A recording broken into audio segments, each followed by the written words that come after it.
반갑습니다. 오늘 새수면 초천잔치에 오신 모든 분들을 주님의 이름으로 환영을 합니다. 신앙생활은 하나님 앞에서 자신의 신발을 벗는 생활입니다. 어떤 생활이라고요? 하나님 앞에서 자신의 신발을 벗는 생활. 그게 신앙생활입니다. 하나님 앞에서 신발을 벗는다는 것은 하나님께 자신의 모든 권리를 내어드린다라는 의미입니다.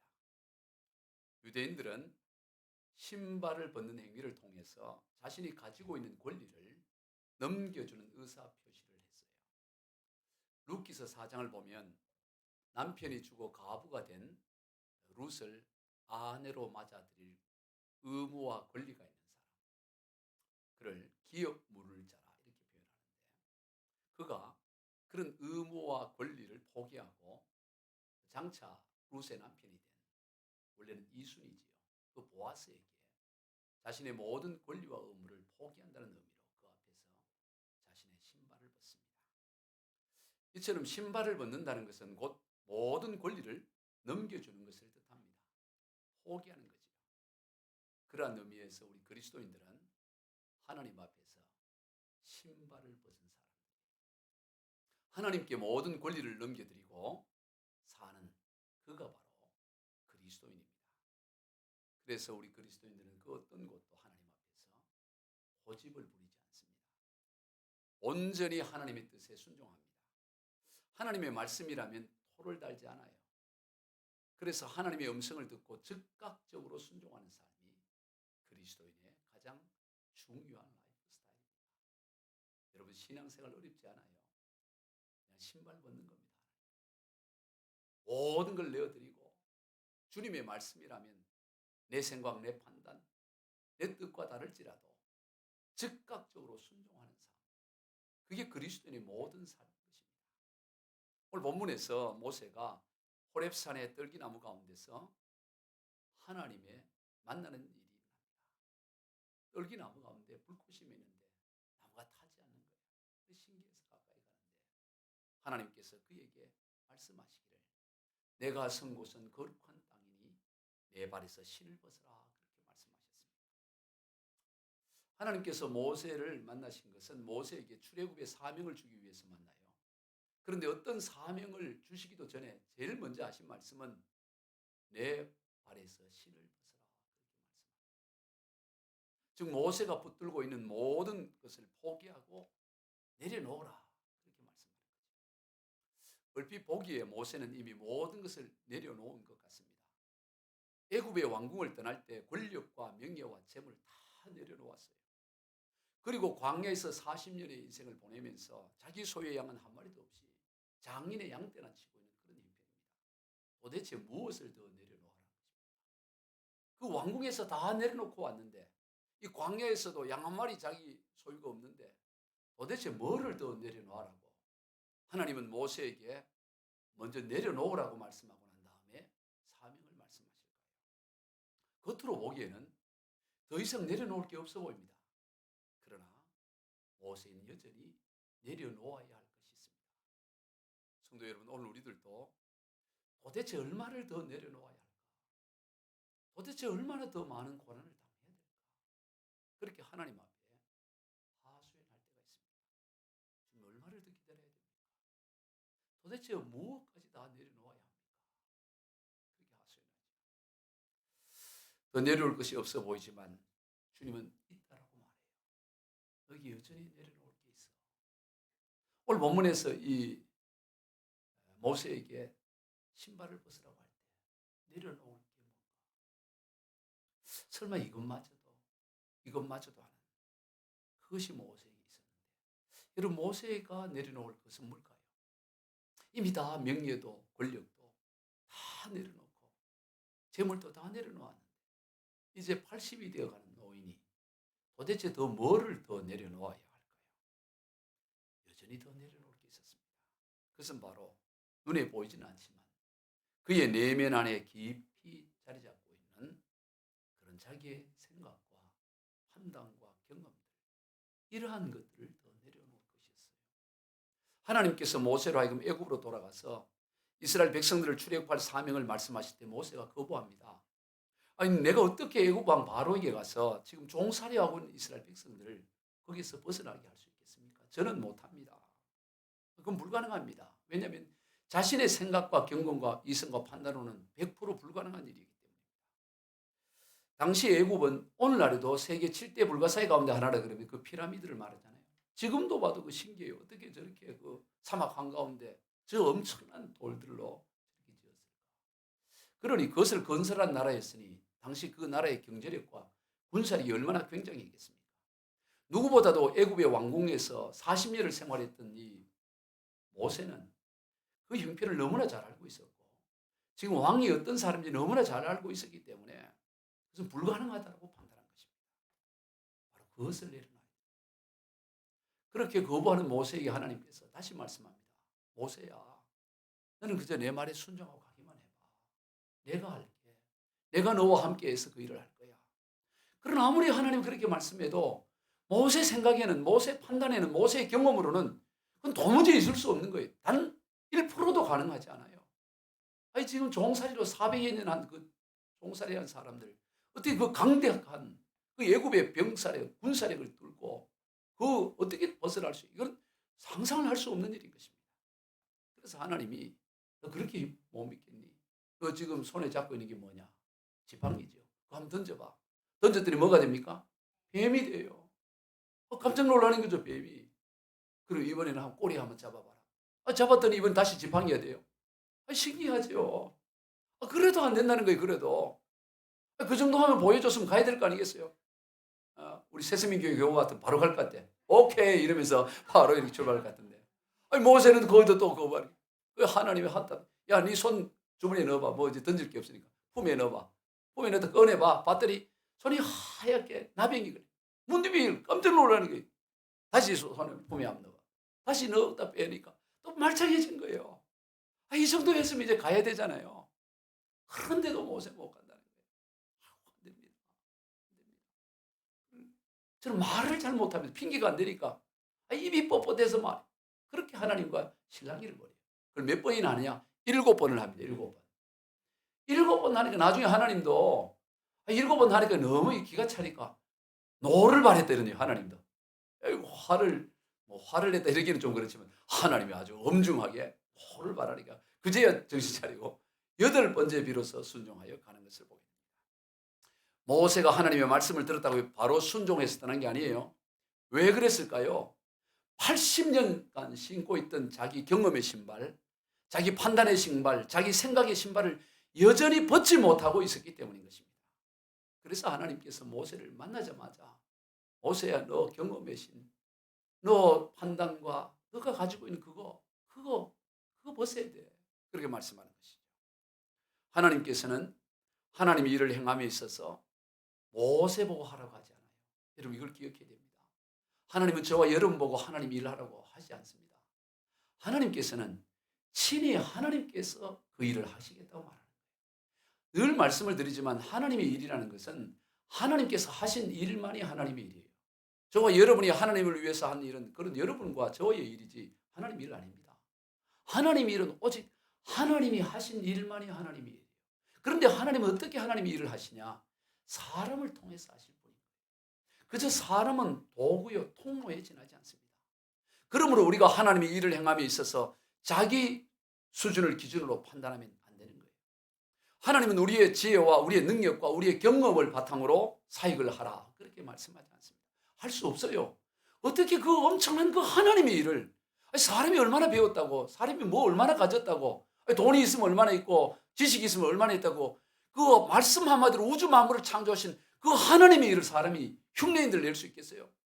하나님이 할 수 없어요, 인간은. 하나님이 친히 하나님의 일을 하시는데 너는 그저 도구로, 통로로 순종하므로 가라는 거예요. 모세가 무슨 아이디어를 내고 무슨 기발한 전략을 한들 그 애굽에 종살이하고 있는 이들을 벗어내게 할 수 있어요. 불가능한 거예요. 모세는 여전히 자기 수준으로 생각하는 것입니다. 그래서 설령 했다 한들 그건 하나님의 일이 아니고 그냥 모세의 일에 지나지 않아요. 모세가 용하게 국제 여론을 형성하고 용하게 뭘 해가지고 그래서 출애굽을 했다 한들 그건 하나님의 일이 아니에요. 모세의 일에 지나지 않는 것입니다. 하나님은 친히 하나님께서 모세를 통해서 일을 하시겠다. 그러므로 모세가 할 일은 뭐냐? 자기의 신발을 벗는 일입니다. 모든 것을 내려놓는 거예요. 여러분, 오늘 우리 그리스도인들이, 오늘 저와 여러분들이 이 세상을 살아가면서 우리가 할 일은 하나님을 위해서 이 한 몸 바치겠습니다, 그런 게 아니에요. 바친다고 바쳐지는 것도 아닙니다. 오늘 우리가 이 땅에서 할 일은 뭐냐? 신발을 끊임없이 벗는 거예요. 끊임없이 자기의 신발을 내려놓는 것입니다. 그것이 우리가 이 땅에서 할 유일한 일인 것입니다. 그래서 하나님, 나는 아무것도 할 수 없어요. 내 능력은 할 수 없어요. 신발을 벗습니다. 온전히 주님께 내어드립니다. 모든 권리 주님께 맡깁니다. 주님이 내 인생 온전히 주관하여 주십시오. 여러분, 우리가 하루에 몇 번 신을 벗고 신고 할까요? 아까 일부 예배 자매에게 물어봤더니 하루 한 3번 그런다. 그 자매는 그렇게 많이 벗는 자매가 아닌가요? 그러니까 우리가 일단 기본적으로 아침에 뭐 출근, 퇴근 또 하기도 하고, 어디 식당 갈 때 벗기도 하고, 또 이렇게 또 회사에 있다 보면 발이 피곤하니까 벗기도 하고 이러잖아요. 하여튼 신발.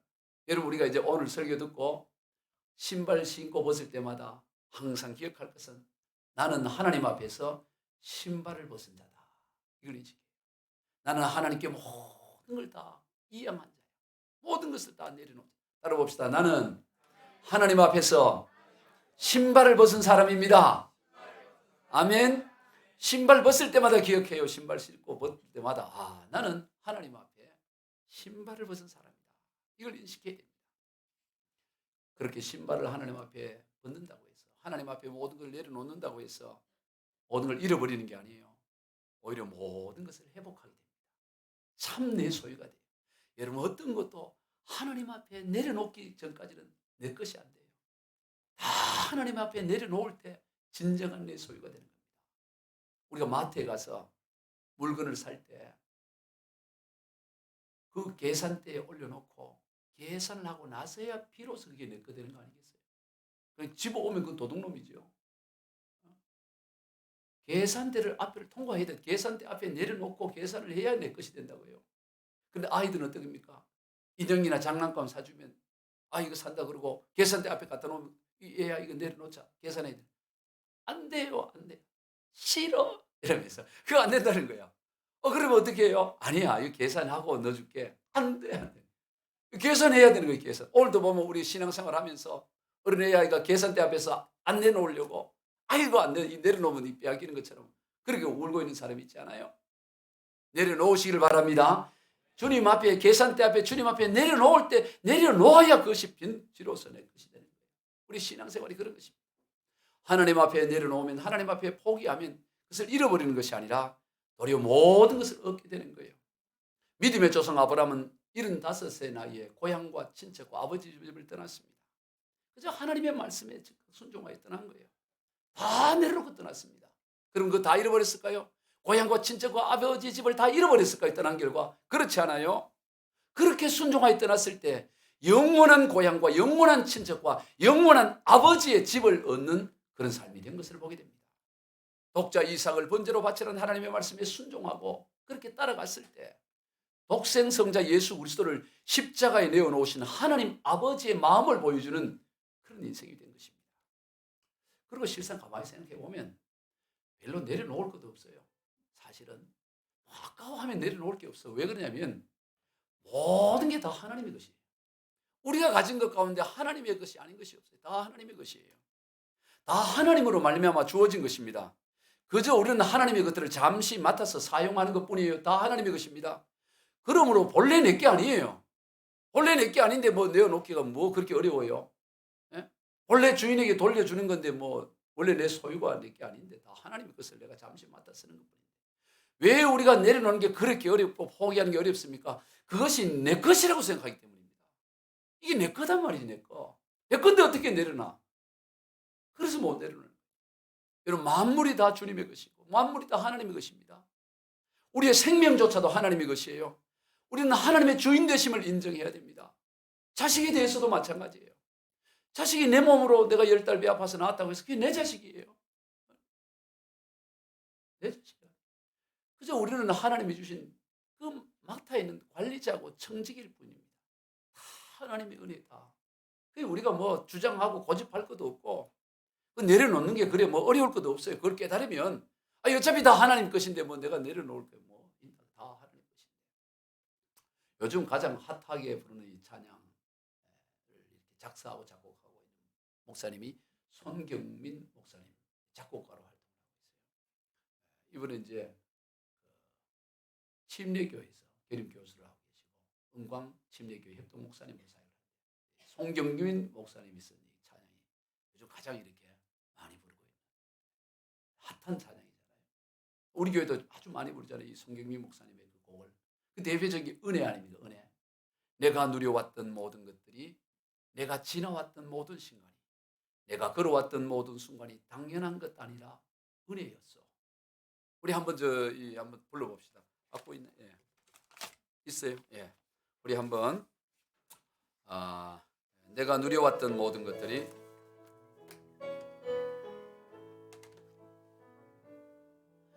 내가 누려왔던 모든 것들이,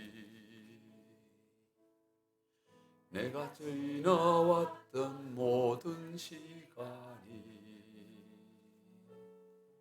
내가 걸어왔던 모든 순간이 당연한 것 아니라 은혜였소. 아침 해가 뜨고 저녁에 노을, 봄의 꽃향기와 가을에 많은 계절의 모든 순간이 당연한 것 아니라 은혜였소. 그것이 은혜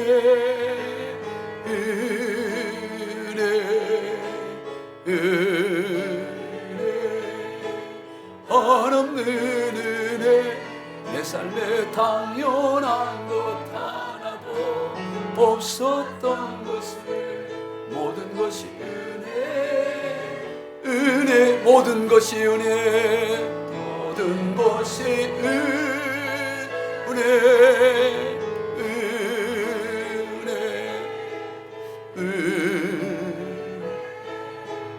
한없는 은혜, 내 삶에 당연한 것 하나도 없었던 것을, 모든 것이 은혜였소. 아멘. 참 가사가 가슴에 파고들지요. 저는 이 곡을 처음 들을 때부터 이 곡은 정말 은혜로운 곡이구나 그랬어요. 그 다음 곡도 보면 주의 은혜라. 여러분 이 찬양 아래 주의 은혜라. 내 평생 살아온 길 뒤돌아보니. 가사도 너무 좋아요. 짧은 내 인생 오직 주의 은혜라. 주의 은혜라, 주의 은혜. 이것도 한번 불러봅시다. 이 자료가 있어요. 드릴 테니까 나와서 적으세요. 내 평생 살아온 길. 우리 청년들 다 알아요? 아는 사람 몇 사람 크게 한번 불러보고. 가사가 너무 좋으니까.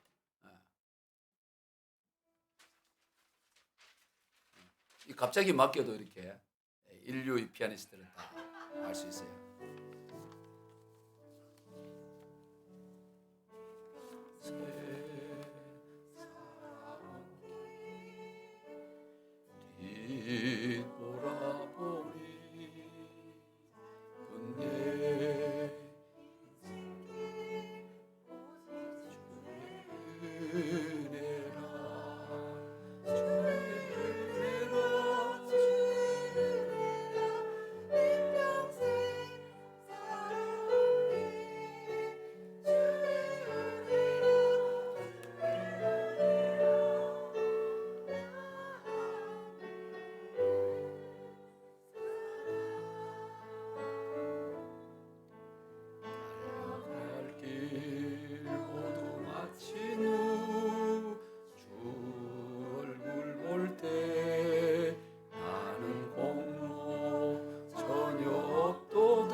그 다음에 지금까지 지내온 것, 지금까지 지내온 것, 주의 크신 은혜, 한이 없는 주의 사랑, 한이 없는 주의 어찌로 말하랴, 어찌로 말하. 자나깨나 주의 손이, 자나깨나 주의 소 항상 살펴주시고 항상 살펴주 모든 일을 주 안에서 모든 일을 주 안에서 형통하게 하시네. 아멘.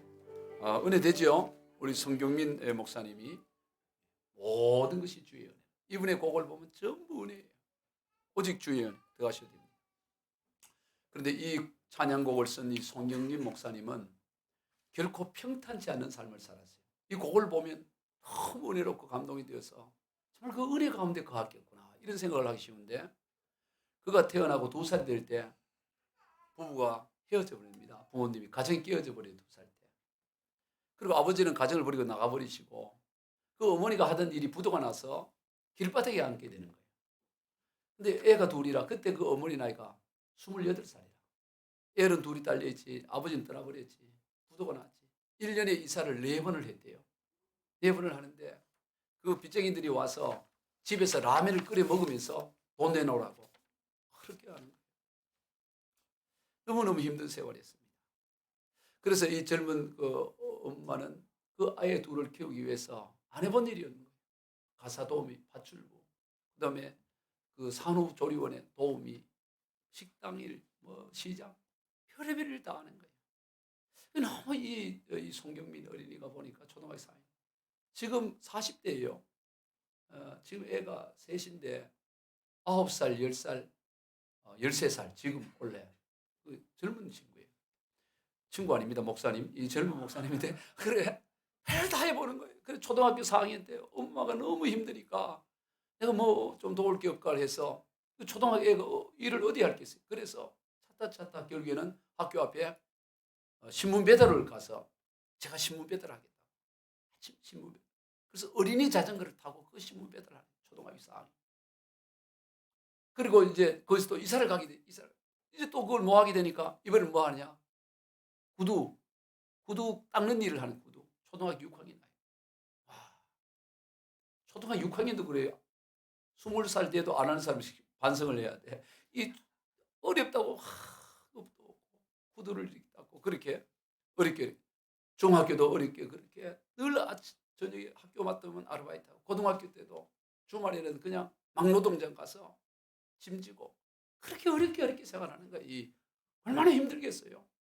그리고 이제 대학을 갈까 이렇게 이제 생각을 하고 있는데, 누가 자기 이름과 어머니 이름으로 카드를 만들어가고 700만 원을 써버린 거예요.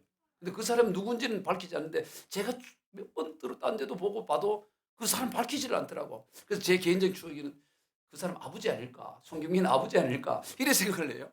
그래서 돈을 그 700만 원을 써서 그래서 어쩔 수 없이 이 대학을 못 가고 3년간 공장 다니면서 팥 공장이라고 하더라고요. 그래서 어렵게 하면 돈을 3년 만에 다 갚고 그렇게 살아가요.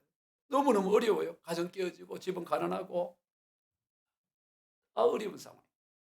그런데도 신기하게 행복했대요. 행복. 자기는 그게 막 그렇게 힘든 게 아니라 감사가 넘치고 행복이 넘쳤대. 40이 돼서 왜 내가 그래 그 어린 시절에 어려웠는데도 왜 내가 행복했을까 하고 하나님 앞에 기도했더니 하나님이 한마디 해주시더래요. 어머니 때문이다. 여러분, 이 어머니가 얼마나 신실한지. 여러분 28살에 이혼해서 애 둘을 키우고 쫓겨다니고 인생이 얼마나 힘들겠어요. 그런데 뭐를 포기하지 않느냐? 새벽 기도를 포기하죠. 새벽 기도를 가는데 갈 때마다 경미를 깨우는 거예요. 애를 태워서. 그러면 제일 앞자리에 앉아서 새벽 기도, 내가 울다 온다래. 엄마가 늘 우는 거예요. 울어. 그리고 이 경민 어린애도 보면서 엄마 옆에서 엄마가 우니까 자기도 울다가 그 옆에 잡을 자고. 그리고 집에 와서 이제 각자 또 일을 하고 또 이렇게 저녁에 자다 보면 물이 떨어진 것 눈을 떠보면 엄마가 자기 위에 안수하면서 기도하고 울고 있는 거예요. 울고 눈물이 떨어지는 그런 거예요. 하나님밖에 의지할 게 없는 거죠. 이 여인. 금식 기도를 합니다. 3일, 5일, 어떤 때는 20일 이렇게 금식. 그런데도 불구하고 그 어려운데도 불구하고 전도하는 걸 포기하잖아요. 전도. 토요일마다 애들 불러서 아이스크림 사주면서 전도하고 그러는 거예요. 그런데 그 어머니는 언제나 당당했대요. 김을 팔러 다닐 때도 김을 팔면서도 예수님 믿으세요. 예수님 믿어야 죄의 용서받고 천국 갑니다. 예수 믿어야 행복합니다. 늘 그랬다는 거예요. 나중에 이 어머니가 신학을 하고 교회 전도사가 되었는데, 그 어머니 때문에 자기는 행복했다는 거예요. 행복. 하나님이 그걸 가르쳐 준 거예요. 그래서 쓴 곡이 행복이라는 찬양곡. 행복. 여러분 이 행복곡은 잘 알죠? 네, 우리 행복 한번 또 불러보죠. 행복. 아까 주의 은혜는 잘 모르시더라고. 행복 여기 있어요. 저희 또 아빠드릴게요. 행복이라. 네. 자, 화려하지 않아도 화려한 삶이 아니었어요.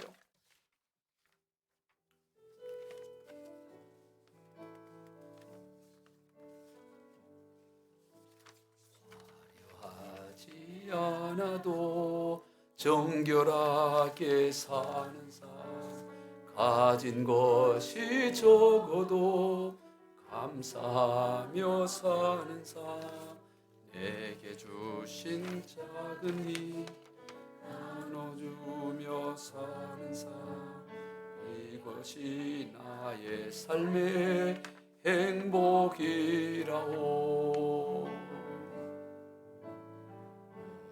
할 일 많지만 기도할 수 있는 것, 억울한 일 많으나 주를 위해 참는 것, 비록 짧은 작은 삶 주 뜻대로 사는 것, 이것이 나의 삶의 행복이라오.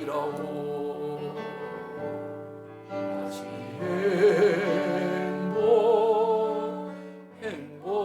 행복이라오. 세상은 알 수 없는 하나님 선물, 이것이 행복이라오. 하나님의 자녀로 살아가는 것, 이것이 행복. 한 번 더 합니다. 화려하지 않아도, 화려하지 않아도 정결하게 사는 삶, 가진 것이 적어도 감사하며 사는 삶, 나에게 주신 작은 힘 나눠주며 사는 삶, 이것이 나의 삶의 행복이라오. 눈물 날 일 많지만 기도할 수 있는 것, 억울한 일 많으나 주를 위해 참는 것, 비록 짧은 작은 삶 주 뜻대로 사는 것, 이것이 나의 삶의 행복이라오.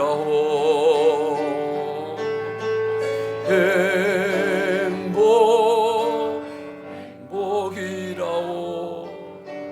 세상은 알 수 없는 하나님 선물, 이것이 행복이라오. 하나님의 자녀로 살아가는 삶, 이것이 행복이라오. 아멘. 하나님 만나면 행복합니다. 모든 것이 하나님 앞에 있으면 내 주장할 거 없고 고집할 것도 없고, 왜 하나님 내한테 이러냐고 그래 따질 거 없어요. 뭐 어차피 내게 있는 게 아무것도 다 하나님의 것인데.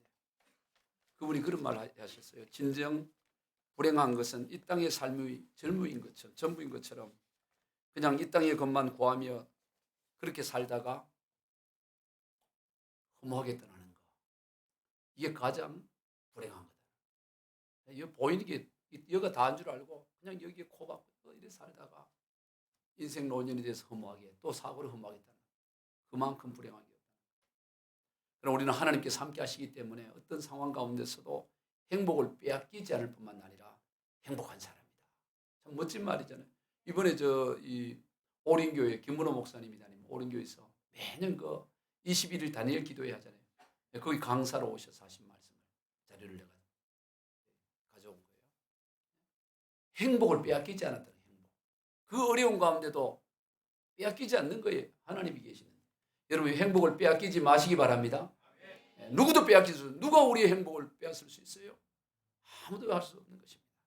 모든 것이 하나님의 은혜임을 깨달을 때 그저 감사할 뿐이고 어떤 대단한 일을 해도 자랑할 거 없어요. 어렵다고 절망할 것도 없고 뭐 좀 남들보다 대단한 일을 했다고 그럴 거 어차피 하나님의 통로로 쓰이는 거예요. 하나님 도구로. 역대상 29장에서 다윗이 하나님의 성전을 건축하기에 모든 필요한 예물들을 다 준비합니다. 하나님이 짓지는 말고 준비만 해라. 네 아들 솔로몬 때에 지어라. 그래서 온갖 예물들을 산더미처럼 다 준비해요. 그러고 나서 그가 뭐라고 기도하느냐. 역대상 29장 14절입니다. 나와 내 백성이 무엇이기에 이처럼 즐거운 마음으로 드릴 힘이 있었나이까. 모든 것이 주께로 말미암아 싸우니 우리가 주의 손에 받은 것으로 주께 드렸을 뿐이니이다. 얼마나 위대한 고백이에요. 하나님은 우리가 뭔데 이렇게 이런 일을 할 수 있도록 허락해 주셨냐고. 그 하나님 앞에 성전을 짓기 위해 예물을 드리는 이게 축복인 거예요. 하나님이 우리를 택해서.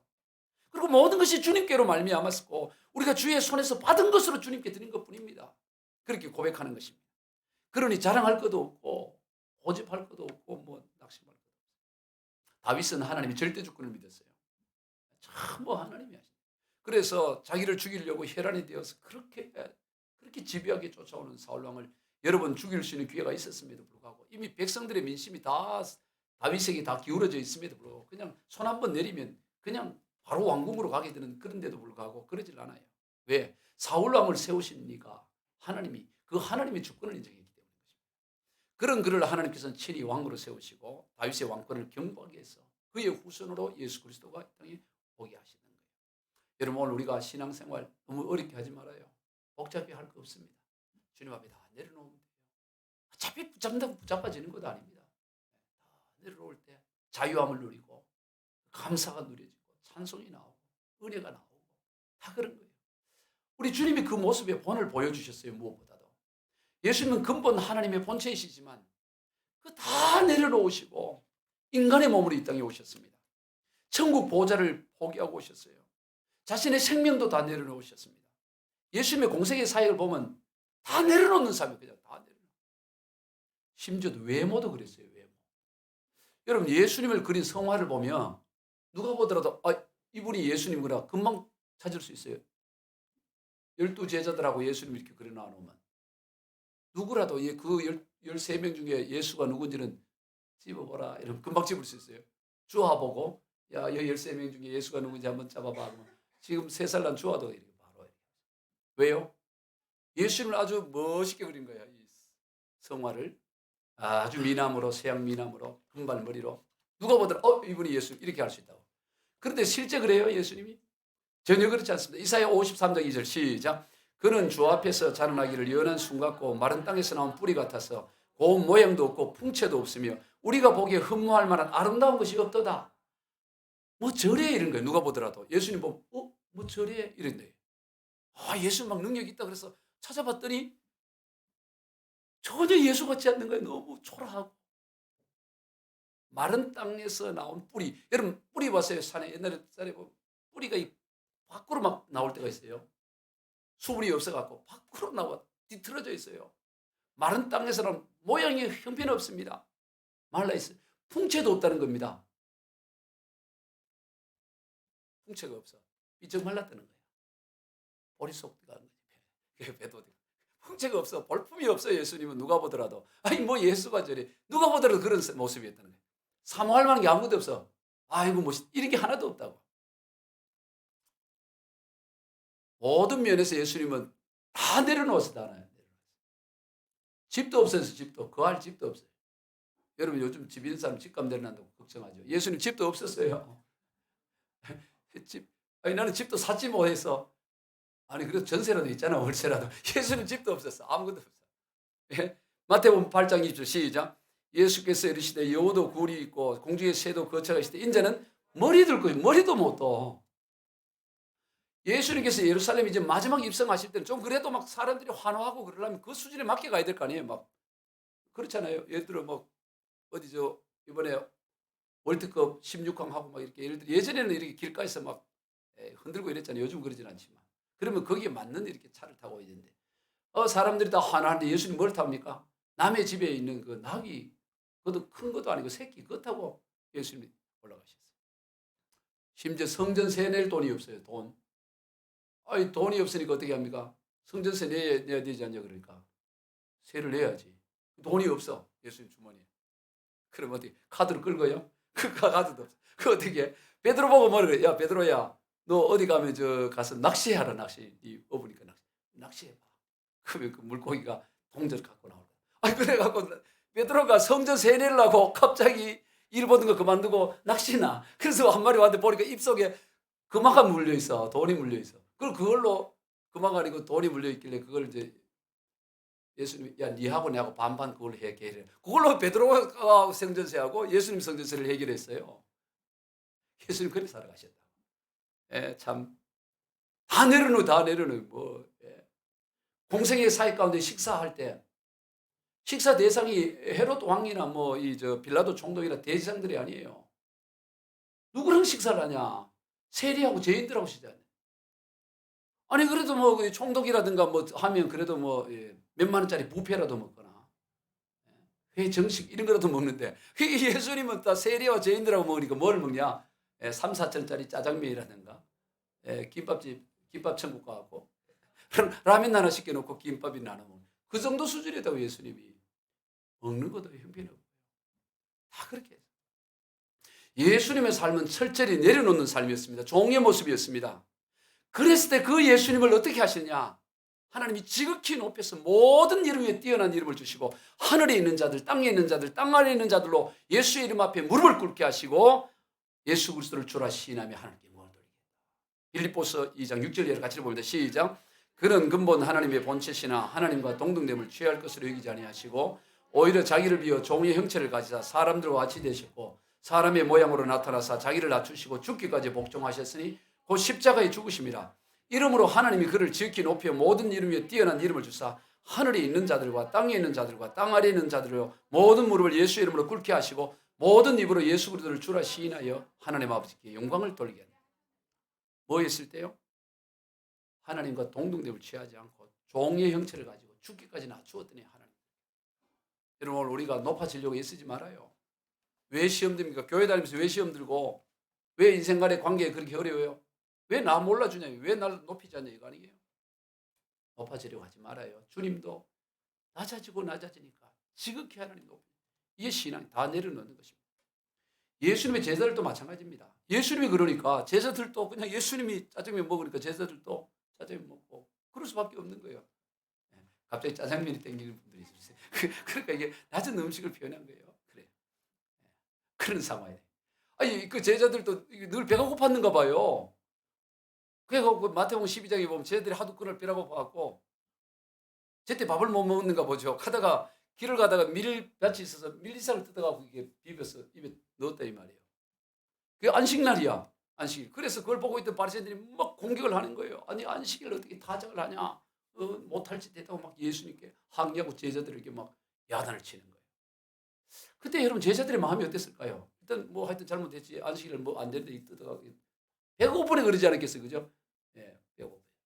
그러면 예수님께 항의도 할 만해요. 아 예수님, 아니 얼마 전에 볼떡 5개와 물고기 2마리 장정만 5,000명이 먹이고 뭐 12광진이 남고 그랬는데, 아 우리 배고프게 놔둬갖고 괜히 밀리삭 뜯어 먹다가 이렇게 요거도 먹고 그런데, 아니 우리가 배도 버리고 그물도 버리고 다 버리고 왔는데 예수님 이렇게 하면 됩니까? 오늘 좀 본격적으로 한번 해서 오늘 저 소고기 바비큐로 한번 능력을 한번 나타내 줘 보세요. 한번 좀 고기 한번 실컷 뜯어 봅시다. 뭐 이렇게 하지 않았다는 거예요, 제자들이. 제자들도 그냥 그렇게 요거도 먹으면서 밀리삭 뜯어 먹고 그냥 그렇게 주님을 닮아간 겁니다. 물론 순간순간 또 서로 자기 온전한 신발을 벗지 못하고 잘못된 길도 했지만 끊임없이는 주님을 본받아 낮아지고 내려놓는 그 길로 걸어갔고 결국에는 순교의 자리까지 갔던 거예요. 여러분 우리의 신앙의 길이 그런 거예요. 신앙생활 단순합니다. 내려놓으면 돼요. 그리고 가만히 생각하면 내려놓을 것도 없어. 다 주님 것인데 어차피 내려놓는 흉내만 내면 돼요. 다 주님. 그럴 때 하나님 들었어요. 할렐루야. 그럴 때 행복한 인생이 돼요. 한 사람 이야기하고 말겠습니다. 지금부터 약 50년 전이에요. 그 한 의사가 버스를 타고 이렇게 가다가 버스가 펑크가 났어요. 그래서 차가 우닉을 도모하니까 내리는 것이 어디냐면 봉천동이에요. 여기 가깝잖아요, 봉천동. 봉천동 언덕에서 내렸어요. 내렸는데 보니까 봤더니 봉천동이 그 당시에 전부 저 청계천에 철거돼 가지고 전부 여와 사는데 판자촌에 판잣집이 막 하고, 예, 온통 철거민들이 판자촌을 이루고 살아요. 사방이 다 판잣집인데 하나 봤더니 어느 집에 발이 하나 나와 있어요. 발이. 저 발이 밖에 나와 있는 거예요. 그걸 가봤더니 이 시체인 줄 알고 가봤더니 이게 지금 집에 얼마나 이 학구방처럼 만들어 놓고 종이를 이렇게 막 엮어쓰게 놨는데 그 집의 식구들이 다 종이를 덮고 아버지 같은 걸 덮고 자고 있었던 거예요. 근데 그중에 큰아들이 키가 커갖고 그 큰아들 발이 밖으로 나온 거예요. 그리고 사람 환자만 있는 게 아니고 가족이 다 이렇게 누워 있었던 거예요. 기가 찬 거예요. 그래서 내가 이 봉청동에서 한평생 봉사하며 살아야 되겠구나 하고 그동안 병원문을 닫고 있었는데 거기서 다시 병원문을 열기를 시작합니다. 그리고 병원문을 열면서 하다 보니까 사람들이 올 때 돈이 없는 사람이 1,500원인데 500원밖에 없으면 그냥 1,000원은 그냥 하고 정 없으면 무료해주고 사람들이 오고 이렇게 하고 또 이렇게 왕진도 가고. 근데 어느 날 왕진을 갔다가 오는데 두 명의 강도가 나타나서 돈 내놔라 그런 거예요. 지갑 내놔라. 그 어두운데 이렇게 또 돈을 칼을 들고 그 돈이 없으니까 이렇게 가방을 열었더니 왕진기가 나온 거야. 그게 뭐지? 귀에 꼽는 청진기, 그렇죠. 왕진기가. 청진기가 나오니까 그때 그 강도 한 사람이 아유 가자. 이분 우리 아들 고쳐준 분이야. 무료로. 그래서 갔다는 거예요. 그런데 그 이분이 누구냐? 바로 이 봉천동의 윤주홍 의원의 원장이신 윤주홍 장로님이에요. 윤주홍 장로님인데 이분을 뭐라고 부르냐면 봉천동 슈바이처럼 봉천동 슈바이처. 윤주홍 의원 한번 갈 수가 없어요. 2019년도에 문 닫았어. 80이 훨씬 넘어서 나이가 들어갔고 그 부인이 이제 걷지 못하고 이래 되니까 부인이 나를 이렇게 해줬는데 이제 내가 이제 남은 여생 부인을 이렇게 해서 46년간 73년부터 2019년까지 46년간 했던 이제 병원을 이제는 문을 닫아서 윤주홍 의원인데, 그럼 그분이 그 삶을 어떻게 살 수 있었냐 그렇게 하게 된 계기가 있어요. 그 봉청동에다가 거기에 윤주홍 의원을 세우고 46년간 빈민들을 위해 섬기게 된 계기가 뭐냐면 이분이 봉청동으로 그 병원을 세우기 전에 다른 동네에서 병원을 운영하고 있었는데 자기 병원 앞에 큰 길이 있는데 어느 날 이제 병원에 있는데 갑자기 자동차의 급정거 소리가 막 삐 하면서 콩하는 소리가 들리는 거예요.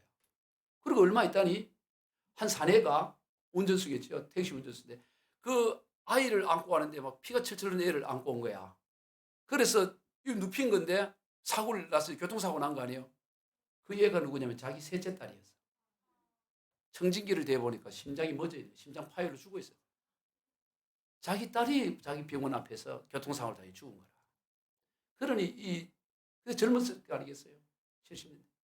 억장이 무너지는 거죠. 충격을 받고 하나님 앞에 신앙생활을 했는데 하나님 도대체 내가 뭘 잘못했다고 내 딸을 이렇게 데려갑니까? 막 하나님 앞에 화를 내고 그날로 문을 닫아버렸어요. 병원 문을 닫고 그 다음부터 어디 갔냐? 그 셋째 딸이 묻혀있는 걸 1년간 하루도 빠지지 않고 가. 무덤에 가서 겨울에는 자기 옷을 덮어놓고 오가는 길에 5시간을 그렇게 1년간을 다니는 거예요. 그 딸 모이셔서 병원 문 닫고. 근데 어느 날 봄에 1년이 지나고 봄에 그 무덤에서 내려오는데 보니까 한 할머니가 손녀를 안고 울고 있는 거예요. 울고. 봤더니 이 손녀가 열이 펄펄펄 나는 거예요. 그래서 왜 이러냐고. 그래서 빨리 그 애를 이 윤종 이 의사가 업고는 가까운 병원에 가서 이 아이를 진료해 주기를 바라고 이 경비를 내가 다 댈 테니까 이 아이를 좀 이렇게 고쳐달라고. 그렇게 한 거예요. 그리고 얼마 지나고 난 다음에 바로 그 봉청동의 윤종 의원을 찾아온 거예요. 문을 닫는 그걸 찾아와서 아마 집이랑 교회랑 같이 있었는지 그 찾아와서 애랑 같이 왔는데 그 병원을 둘러보던 그 애가 아저씨도 의사야. 그런데 왜 의사 옷을 입지 않고 있어? 청진기도 귀에 안 되네 이러는 거야. 애 목소리를 해볼게. 아저씨도 의사야? 안 되겠구나. 그냥. 근데 왜 의사가 옷도 입지 않고 그러게 이제 청진기도 귀에 안 되냐 이러게. 그래서 그 아이 좀 기쁘게 해주기 위해서 오랫동안 입지 않는 가운을 입고 수북이 쌓인 그 병원 의자에 앉아서 청진기를 가지고 그 애 심장에 대보는 거예요. 그런데 그 순간에 천지를 깨우는 듯한 심장의 고동 소리가 그 아이의 심장에서 들려오는데 그게 바로 죽은 딸의 심장의 소리라는 걸 느끼는 거예요. 아, 죽은 딸의 심장 같다. 그래서 그게 그 심장에 대했을 때 소리가 얼마나 크게 귀청을 찍고 그 자신의 심장을 때리고 영혼을 깨우는지 깜짝 놀라는 거예요. 그래서 자기도 모르게 하나님 이렇게 외친 거예요. 그랬더니 이 애가 쳐다보는 거야. 쳐다보는 그 눈빛을 보니까 너무 맑고 영롱한데 죽은 자기 딸의 눈빛인 것 같은 거예요. 거기 너무 충격을 받은 거예요. 그래서 하나님 작은 자를 돌보자. 원래 그가 국문학을 다니다가 의대로 공부를 해서 의사로 갔는데 하나님 내가 의사 되면 약한 자 불쌍한 자 돕겠다고 서원까지 했는데 좀 제가 자기 일을 돌보지 않고 세상을 따른 저를 깨우치게 이제 이렇게 깨우쳐 주십니까? 그래서 그 길로 바로 남현동 목사님 사택 있는 남현동으로 가서 보육원이 거기 있었는가 봐요. 그 보육원에 아이들을 돌보고 그 후로 바로 그 봉충동에서 또 거기에서 병원을 세우고 그래 됐다는 거예요. 그리고 이분이 94년부터 자기의 그 큰 돈을 내서 관악 장학회를 세워서 지금까지도 2,000명이 넘는 아이를 도와주고 있고요. 지금 88세예요. 그 이후로 섬마을을 다니며 무료 의료 봉사를 비롯해서 국민훈장 동백상과 제1회 서울시민 대상을 받았고 작년 11월이에요. 작년 11월 이분이 고대 의대를 나왔는데 고대 의대에 바로 찾아가서 의학발전기금으로 10억 원을 기부했다는 뉴스가 나왔어요. 다 내려놓고 다 생각 내 판단 다 내려놓았을 때 하나님이 그를 통해 일을 하신 것입니다. 할렐루야. 여러분 우리가 내려놓으면 빼앗기는 것 같지만 그렇지 않아요. 신앙생활. 하나님이 살아계시기 때문에 그 하나님의 주인 되심을 인정하고 신발을 벗으면 하나님이 우리를 통해 일하신다. 우리 모두 하나님 앞에 신발을 벗는 자기 포기를 통해 하나님이 일하심을 경험하는 복을 누리시는 삶이 다 되시길 주 예수 그리스도 이름으로 축원드립니다. 기도하겠습니다. 하나님 아버지 감사합니다. 오늘 이 귀한 잔치에 저희들 왔습니다. 하나님 신앙생활은 하나님 앞에 신을 발을 벗는 것이라 했사오니 날마다 우리가 주님 앞에 신을 벗어드리고 오직 주님 앞에 모든 걸 내어드리며 순종하며 나가는 삶이 되게 하여 주셔서 우리를 통해 일하시는 하나님의 역사를 보게 하여 주옵소서. 예수님의 이름으로 축복하며 기도하옵나이다. 아멘.